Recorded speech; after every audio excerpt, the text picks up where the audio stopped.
গল্প পিয়নের আসরে সবাইকে স্বাগত জানিয়ে শুরু করছি আজকের গল্পের আসর। আজ শোনাবো সুরভি ঘটকের লেখা হাসির গল্প আয়না ট্রিটমেন্ট। শুরু করছি আজকের গল্প আয়না ট্রিটমেন্ট। শীতের দুপুর, মামার বাড়ির ছাদে দাঁড়িয়ে আমি আর ছোট মাসি কমলা লেবু খেতে খেতে রোদ সেঁকছিলাম। ক্যাঁচ করে গেট খোলার শব্দ হলো। সঙ্গে সঙ্গে রেলিং টপকে দৃষ্টিটা ছুঁড়ে দিলাম নিচে। একজন মাঝবয়সী ভদ্রমহিলা থাপুস থুপুস করে এগিয়ে আসছেন বারান্দার দিকে। আমরা দুজনেই একসঙ্গে আঁতকে উঠলাম। এই রে! একজন আপাদমস্তক নিরীহ ভদ্রমহিলাকে দেখে এভাবে আঁতকে ওঠার অবশ্য কোনো মানেই হয় না। ভদ্রমহিলা চোর বা ডাকাত নন, দিদুনের প্রতিবেশী। আমাদের আঁতকে ওঠার কারণটা হলো আজ দিদুনের দিবানিদ্রার অবসান। ফলে বিকেলে দিদুনের অবশ্যম্ভাবী মাথা ধরা, আর তারই ফলস্বরূপ আমাদের ফরমাসি জলখাবারের ইতি। আজ আমাদের কপালে স্রেফ রুটি তরকারি নাচ্ছে। ভাবা যায়, শীতের দিনে ফুলকপির সিঙাড়া নয়, কড়াইশুটির কচুরি নয়, ভেজিটেবল চপ নয়, স্রেফ বাংলা রুটি তরকারি। ভাবতেই মনের ভেতরটা কেমন যেন বিস্বাদ হয়ে গেল। ভদ্রমহিলা ততক্ষণে বেলের সুইচে হাত রেখেছেন। টুংটাং শব্দে দিদুর চোখে আসবো আসবো ঘুমটুকু নিশ্চয়ই ফুরুত। দিদুনের প্রতিবেশী এবার ঝাড়া 2 ঘন্টা ধরে রাশি রাশি গুল গল্প শোনাতে থাকবেন এবং মাঝে মাঝে পাতি হাঁসের মতো গলায় দমক দিয়ে দিয়ে হাসবেন। আর বেচারি দিদুন বান্ধবীর সব কথাই যেন বিশ্বাস করছেন এমন ভাব করে সমানে তাল দিয়ে যাবেন। ও মা, তাই বুঝি? সত্যি? তুমি পারো বাবা। তবে আমি লক্ষ্য করেছি এই সমস্ত কথা বলার ফাঁকে ফাঁকে দিদুন বারবারই ঘড়ির দিকে তাকান। বোধহয় মনে মনে 4টে বাজার প্রতীক্ষা করেন, কারণ 4টে বাজলেই ভদ্রমহিলা ঝেড়ে মেরে উঠে পড়বেন। ওই সময় তার বাড়ির ঠিকই কাজের বউটি বাসন মাজতে আসে যে। দিদুনের এই বারবার ঘড়ি দেখার মধ্যে যে বিরক্তিটুকু ফুটে ওঠে, সেটা ভদ্রমহিলা দেখেও যেন দেখেন না। দেখলে চলেই বা কি করে? দিদুনের মতো এমন সহনশীল শ্রোতা তো আর যত্রতত্র পাওয়া যায় না। সুতরাং ভদ্রমহিলা বেশ জাঁকিয়ে বসে তার সব কটা গুল গল্প উজাড় করে শুনিয়েই সেদিনকার মতো ক্ষান্ত দেন। তারপর 2 দিন পরে আবার নতুন স্টক নিয়ে হাজির হন। সত্যি, দিনের পর দিন দিদুন যে কি করে সহ্য করেন। দিদুনের প্রতিবেশীর লেটেস্ট টপিকটা শোনার জন্য আমরা শীত রোদের মায়া কাটিয়ে নিচে নেমে এলাম। ততক্ষণে বাড়ির কাজের মেয়েটি বারান্দায় দরজা খুলে অতিথি আগমনের পথ প্রশস্ত করে দিয়েছে। দেখলাম ভদ্রমহিলা তার ধবধবে সাদা স্পঞ্জ রসগোল্লার মতো শরীরটা নিয়ে হেলে দুলে দিদুনের ঘরের দিকে এগিয়ে চলেছেন। কি করছো সুস্মিতা দি? দিদুন তার আধখোলা চোখে অর্ধেক বিরক্তি চেপে নিয়ে জিজ্ঞাসা করলেন। কে? মনে মনে ভাবলাম, এই অসময়ে কে আর হতে পারে গুলমাসি ছাড়া। গুলমাসি, ভদ্রমহিলার এই তাৎক্ষণিক নামকরণটা হঠাৎই মাথায় এসে যাওয়ায় বেশ মজা লাগলো। পরে এই নাম দিয়েই তো থাক, পরের কথা পরে। দিদুনের দরজার সামনে দাঁড়িয়ে ভদ্রমহিলা ফের বিগলিত হলেন। ভেতরে আসবো দিদি? ও, মল্লিকা, এসো এসো। শীত কাঁথার ওমটুকু ছেড়ে উঠে বসলেন দিদুন। ঘুমোচ্ছিলেন বুঝি? ওই একটু গড়িয়ে নিচ্ছিলাম আর কি। ভদ্রমহিলা আর এক মুহূর্ত নষ্ট করেন না, লাটাইয়ের সুতো ছাড়তে থাকেন। জানো তো সুমিতা দি, কাল আমার বাড়িতে সে কি কাণ্ড! রাত প্রায় 11টা হবে। আমার কর্তা এক পেল্লা ইলিশ এনে হাজির। তা নয় নয় করে 8-9 কেজির তো হবেই। বলেই ভদ্রমহিলা মুখের ভেতর পানের খিলিটা এগাল থেকে ওগালে চালান করে দেন। দিদুন একটু অন্য প্রসঙ্গে যেতে চাইছিলেন। এই কদিন কি বৃষ্টিটাই গেল বলো তো, শীতকালে এমন বৃষ্টি বাবা জন্মে দেখিনি। ভিজে জামা কাপড় নিয়ে একবার এদিক একবার। ভদ্রমহিলা কথার খেই হারাবার পাত্রই নন। দিদুনের মিনমিনে গলাকে চাপা দিয়ে এক পর্দা উঁচুতে নিজের বক্তব্য রাখতে শুরু করে দিলেন। বাপরে কি গলা! ঠিক যেন মেঝেতে বালি ছড়িয়ে তার উপর কাঁসার বাটি ঘষা হচ্ছে। শোনো না সুমিতাদি, সেই রাত দুপুরে আমার কি নাকাল অবস্থা! অত বড় মাছ কাটা, ধোয়া, তারপরে রান্না, তা প্রায় 10-12 রকমের পদ হয়ে গেল। সবই অবশ্য বিদেশি রান্না। আমার ছেলেমেয়েরা আবার বিদেশি রান্না ছাড়া মুখেই তোলে না। বাঙালিদের তো ইলিশের 2 পদই শুধু জানা, ভাজা ইলিশ আর ভাপা ইলিশ। খেতে জানে বটে বিদেশিরা। ইলিশ রোস্ট, ইলিশ কাবাব, ইলিশ কোরমা, বোনলেস ইলিশ, পাইনাপেল ইলিশ, করলা ইলিশ, কত বলবো! আরে এত রকম রাঁধতে গিয়েই তো। এতক্ষণে দিদুন মুখ খুললেন। বাবা, তুমি পারো বটে। ও মা, তা পারবো না কেন? আমি তো দিল্লিতে থাকতে একটা ফরেন ইনস্টিটিউশনে কুকারি কোর্স করেছিলাম। আমার নিজের লেখা একটা বইও তো আছে। জানো সুমিতাদি, আমার লেখা রেসিপিগুলো এক জার্মান ভদ্রলোকের এত পছন্দ হয়েছিল যে তিনি নিজের খরচে ওই বইটার জার্মান ভাষায় একটা অনুবাদও বার করেছিলেন। এখনো ওদেশ থেকে বেশ ভালো রকমের রয়্যালটি আসে। ওমা তাই? কই কখনো বলনি তো। একটু লাজুক হাসলেন দিদুনের বান্ধবী। কি আর বলবো, সামান্যই তো ব্যাপার। নেহাত কথাটা উঠলো তাই। দিদুন বললেন, তুমি তো টিভি শো করতে পারো মল্লিকা। আজকাল তো প্রায় সব চ্যানেলেই রান্না নিয়ে অনুষ্ঠান থাকে। করেছি তো, করেছি তো, অনেক টিভি শো করেছি। স্টার প্লাস, সোনি, জি টিভি থেকে কতবার যে ডেকে নিয়ে গেছে।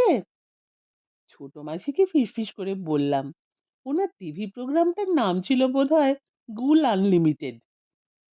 চুপ, পাজি কোথাকার। আমাদের তখনও অবাক হবার অনেকটাই বাকি। গুল মাসি আবার ফিরে গেলেন সেই ইলিশ প্রসঙ্গে। মাছটার কি অপূর্ব স্বাদ! তোমায় কি বলবো সুমিতাদি, মনে হচ্ছিল যেন মাখন চিবোচ্ছি। আর হবে নাই বা কেন? আমার কর্তা যে মাছের চাট তৈরি করার সময় কৌটো কৌটো গাওয়া ঘি ঢালেন, আরো কত দামি দামি মশলাপাতি। এইসব খেয়েই তো মাছেদের শরীর অমন নরম তুলতুলে হয়ে যায়। তা যাই বলো সুমিতাদি, মাছ ধরার নেশায় কিন্তু খরচা আছে বিস্তর। ভদ্রমহিলাকে আমার একটা জীবন্ত ভলক্যানো মনে হচ্ছিল। ভেতরে জমে থাকা আবর্জনা একবার ছেটাতে শুরু করলে আর থামবার নামটি নেন না। দিদুন বললেন, তা অত বড় মাছটা তোমার কর্তা ছিপে গেঁথে তুলতে পারলেন? স্পষ্ট ইঙ্গিত ভদ্রমহিলার রোগা পাতলা স্বামীর দিকে। কিন্তু গায়ে মাখছে কে? ও মা, তা পারবে না কেন? মাছ ধরতে তো আর গায়ের জোর লাগে না। ওটা তো একটা আর্ট। জলের ওপর ভেসে থাকা ফাতনার নড়াচড়া দেখেই বুঝে নিতে হয় মাছেদের গতিবিধি। তবে হ্যাঁ, এক্সপিরিয়েন্স থাকা চাই। আমার কর্তার অবশ্য সেটা যথেষ্টই আছে। হাজার হোক জমিদার বাড়ির ছেলে তো, নিজেদের বাড়িতেই 10-12টা পুকুর। দিদুন চোখ বড় বড় করে বললেন, বলো কি মল্লিকা, 10-12টা? ছোট মাসিকে বললাম, দিদুনের ডাইজেস্টিভ সিস্টেমটা দেখছি হেভি স্ট্রং। এরকম পেল্লায় পেল্লায় গুলগুলো দিব্যি হজম করে দিচ্ছেন তো।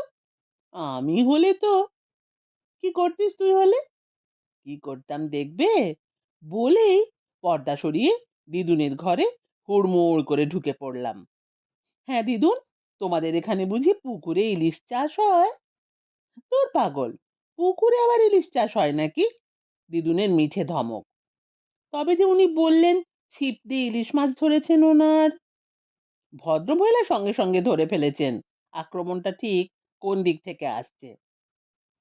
ও মা, আমি আবার কখন বললাম উনি পুকুর থেকে ইলিশ ধরেছেন?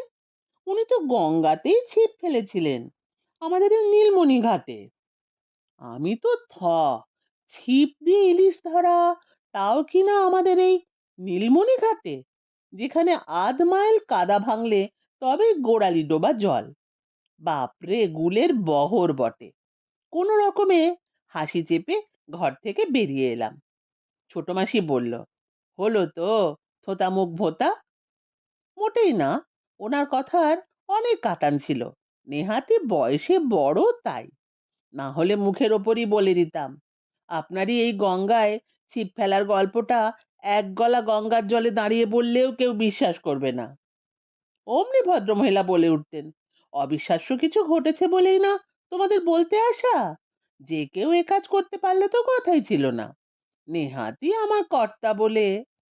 ছোট মাসি হাসতে হাসতে লুটিয়ে পড়ল। গুল মাসি ততক্ষণে অন্য গল্প ফেঁদে বসেছেন। কাল কাগজে একটা খবর পড়ে এমন হাসি পেল সুমিতাদি, কি বলবো। আজকাল মানুষ এত পাবলিসিটি প্রিয় হয়ে পড়েছে না। ভাবো দেখি, সামান্য একটা পেয়ারা, মাত্র 500 গ্রাম ওজন, তারও কিনা ছবি ছাপা হয়েছে কাগজে, একেবারে মালিকের ছবি, নাম, ঠিকানা সহ। আমার বাপের বাড়ির বাগানে তো অমন পেয়ারা হাজারে হাজারে। এক একটার কি সাইজ, যেন ভাদ্র মাসের তাল। কোনোটা 1.5 কেজি, কোনোটা 2 কেজি। কই, আমরা তো কোনোদিন ঢাক ঢোল পিটিয়ে জাহির করতে যাইনি। দিদুন বললেন, বলো কি মল্লিকা, 1.5-2 কেজির পেয়ারা? তবে আর বলছি কি, আর সেসব পেয়ারা যেমনি রসালো তেমনি শাঁসালো, খেলে মিছরির স্বাদ ভুলে যাবে। দিদুন গদগদ হয়ে বললেন, এবার বাপের বাড়ি গেলে কিন্তু আমার জন্য নিয়ে আসবে। আমার মেয়েটা আবার পেয়ারা খেতে বড্ড ভালোবাসে। জালে ফেঁসে যাওয়া পা ছাড়াতে ওস্তাদ গুলমাসি। তা নিয়ে আসবো খন, সামান্য কটা তো পেয়ারা। তবে দেখি কবে যাওয়া হয়, সংসারের যা ঝামেলা। তোমার আবার কি ঝামেলা মল্লিকা? ছেলেমেয়েরা বড় হয়ে গেছে, কলেজে পড়ছে, এখন তো ছাড়া হাত পা। তা তো গেছে, কিন্তু ওই যে কর্তাটি, উনি তো একদমই ছুটি ছাটা নিতে চান না। খুব দায়িত্বশীল মানুষ তো, নইলে অতজন সিনিয়র অফিসারকে টপকে আজ বড় সাহেবের ডান হাত। তবে হ্যাঁ, ও রিটায়ার করার পরে বাড়ি গেলেই আনবো, বড় মুখ করে বলেছো যখন। আমার আর সহ্য হচ্ছিল না, দম আটকে আসছে। মনে হচ্ছিল ছোট মাসির হাত ধরে হিড় হিড় করে টেনে আনলাম দিদুনের দরজার পাশ থেকে। এর একটা বিহিত করতেই হবে ছোট মাসি। ভদ্রমহিলা দিনের পর দিন গুলের জোয়ারে দিদুনকে নাকানে চোবানি খাওয়াবেন, এটা কিছুতেই চলতে দেওয়া যায় না। কি বিহিত করতে চাস তুই? সে তুমি আমার ওপর ছেড়ে দাও। সাবধান, কোনো অসম্মানজনক কথা যেন ভুলেও বলে রাখিস না। মা কিন্তু ভীষণ সিম্প্যাথেটিক ওনার প্রতি। সিম্প্যাথেটিক? কেন? মার ধারণা এই ধরনের গুলবাজ মানুষরা আসলে একরকম মানসিক ব্যাধির শিকার। আর যে কোনো সুস্থ মানুষেরই উচিত অসুস্থ মানুষদের প্রতি সহানুভূতিশীল হওয়া। মাসির কথায় আমার ভেতরে টকবক করে জ্বলে ওঠা আগুনটা একটু যেন ঝিমিয়ে গেল। তবু বললাম, কিন্তু তাই বলে এত মিথ্যে? আমার কি মনে হয় জানিস রুমকি, ভদ্রমহিলা মিথ্যের সাহায্যে যে আত্মপ্রচারটা করতে চান, সেটা আসলে দুধের স্বাদ ঘোলে মেটানো। যশ, প্রীতি বা আকাঙ্ক্ষা তো আমাদের সকলের ভেতরেই কম বেশি থাকে, ওনার মধ্যেও আছে। অথচ ওই যশ অর্জনের জন্য যে যোগ্যতার প্রয়োজন, সেটা ওনার নেই। তাই মিথ্যের পাহাড় তৈরি করে মানুষের দৃষ্টি বা শ্রদ্ধা আকর্ষণের চেষ্টা, এটা এক ধরনের পাগলামো ছাড়া আর কি। ছেড়ে দে না। আমার ভেতরে ঝিমিয়ে যাওয়া উষ্মাটা আবার ফোঁস করে উঠল। ছেড়ে দিলেই হলো? এতে আমাদের কত লোকসান হচ্ছে বলো তো? লোকসান হচ্ছে মানে? লোকসান হচ্ছে না, এই যে দিদুনের হাতে ভালো ভালো জল খাবারগুলো দিনের পর দিন চোপাট হয়ে যাওয়া, এটা লোকসান নয় বলো? বাস রে, তুই তো দারুণ চটে গেছিস মনে হচ্ছে। সে তুমি যাই বলো মাসি, ভদ্রমহিলার একটা ট্রিটমেন্টের প্রয়োজন। আর আমি মনে মনে ঠিক করেই ফেলেছি, ওনাকে খুব শীঘ্রই একটা আয়না ট্রিটমেন্ট দেব। মাসির চোখ বড় বড়। আয়না ট্রিটমেন্ট? সেটা আবার কি রে? অ্যালোপ্যাথি, হোমিওপ্যাথি, কবিরাজি, এমনকি আকুপাঞ্চারের নাম পর্যন্ত শুনেছি। কিন্তু আয়না ট্রিটমেন্ট, ওহো, সেরকম তো কিছু শুনেছি বলে মনে পড়ছে না। এটা কি লেটেস্ট কিছু? মানে মিরর থেকে কোনো রে রিফ্লেক্ট করে টোরে? আমি গম্ভীর মুখে বললাম, আয়না ট্রিটমেন্ট হলো এই ধরনের গুলবাজ মানুষদের চিকিৎসা করার একটা দারুণ পদ্ধতি। এটা আমার নিজস্ব ইনভেনশন। আমার বিশ্বাস এই ওষুধে ভদ্রমহিলার রোগ পুরোপুরি সেরে যাবে। আর আমার এই সাকসেসের পরই দেখবে এই ওষুধের পেটেন্ট নেবার জন্য বড় বড় ওষুধ কোম্পানিগুলোর মধ্যে হুড়োহুড়ি পড়ে যাবে। তখন কাগজে কাগজে হয়তো আমার সঙ্গে গুলমাসির ছবিও ছাপা হবে। রোগ মুক্তির সঙ্গে সঙ্গে দিদুনের বান্ধবীর এতদিনের স্বাদও মিটবে। How do you like the idea, মাসি? ছোট মাসির ফ্যাল ফ্যাল করে তাকিয়ে থাকা দেখে মনে হলো আমার কথার সারবস্তু এবং মজা কোনোটাই তার বোধগম্য হলো না। শুধু মিনমিন করে বলল, দেখিস বাবা, এমন কিছু যেন করিস না যাতে ভদ্রমহিলার কোনো ক্ষতি হয়। মা তাহলে আর আস্ত রাখবে না। আমি মাসিকে আশ্বস্ত করে বললাম, ডোন্ট ওয়ারি, আয়না ট্রিটমেন্ট ইজ টোটালি হার্মলেস। সেবার মামার বাড়ি থেকে ফিরেই আয়না ট্রিটমেন্টের ফর্মুলাটা সাজিয়ে ফেললাম। আমি তখন ক্লাস 8-এর ছাত্রী। আমাদের স্কুলে একটা পত্রিকা ছিল। গল্প, নাটক, কবিতা নিয়ে সরস্বতী পুজোর দিন প্রকাশিত হতো। সেই পত্রিকার জন্য আমার কাছে একটা গল্প চাওয়া হলো। মনে মনে ঠিক এই সুযোগটার অপেক্ষাতেই ছিলাম।